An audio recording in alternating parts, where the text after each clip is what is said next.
All right, one thing that got asked recently was otitis media with tympanostomy tube. So you've got a kid coming in, they've got a tympanostomy tube, there's pus draining out. Do you treat with antibiotics or not? Yes. The tympanostomy tubes, think about this for a second. What is nature's tympanostomy tube? It's a ruptured tympanic membrane. So one of the first things I tell parents, because when parents come in with a child with a ruptured eardrum, as soon as they hear your child's got a ruptured eardrum, they start to fall to pieces. I immediately tell them, this is a good thing. Having a ruptured eardrum is a good thing. This is how nature takes care of ear infections. When you get an ear infection, there's a buildup of pus behind the TM. That buildup of pus is what hurts so much. There's two things need to happen. One, you need to try to get the pain down, and two, you need to get the pus out of there. Both are accomplished by rupturing that TM. So it's a good thing, in a sense, to have a ruptured TM.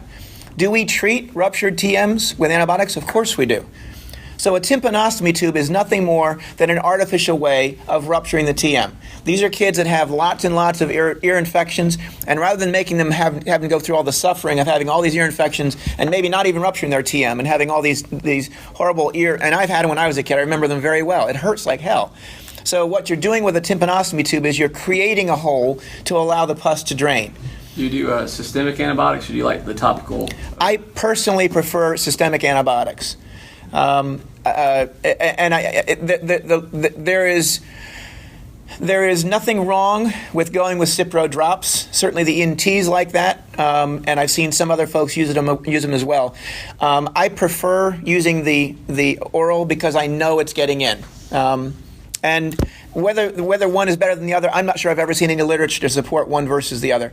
They're both effective.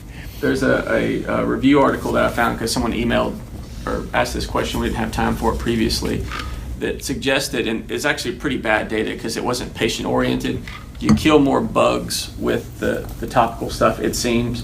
Killing bugs does not necessarily make for a happy, healthy patient. And correct. So they've established that antibiotics of some sort will kill the bugs. They haven't established that any antibiotics necessarily helps the patient. This would obviously be a challenging trial, but ironically, people have actually done non-antibiotic versus antibiotic for this group. They've shown that they killed the bugs. They haven't shown that actually that much bad happened, because in the pre-antibiotic era, people would just do a tympanostomy. They would just rupture the TM, and that was your treatment, and people largely got better. So in a day and time where we largely are looking at not treating antibiotics even for people with non-ruptured, I would consider, but probably still treat. But I actually prefer the topical myself.